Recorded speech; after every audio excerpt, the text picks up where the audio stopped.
যে শ্রীরাম বাস্তবে অমাবস্যার এক রাত আগেই অযোধ্যায় পৌঁছে গেছিলেন। সবার সামনে অমাবস্যার রাতে এসেছিলেন। এর কারণ কি? শ্রীরাম প্রমাণ করতে চেয়েছিলেন যে যে কোনো সময়, দিন হোক বা রাত, শুভ বা অশুভ হয় না। শুভ অশুভ কিছু থাকলে তা হলো মানুষের চিন্তা, তার ভাবনা, তার নির্বাচন আর তার কর্ম। নিজেই দেখে নিন, শ্রীরাম শুভ কাজ করে ফিরেছিলেন এবং অমাবস্যার মতো গভীর এক রাত্রিকেও দীপাবলিতে পরিবর্তিত করেছিলেন।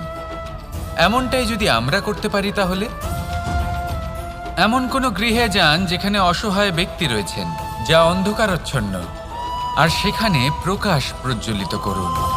প্রকাশ সহায়তার, প্রেরণার, আশার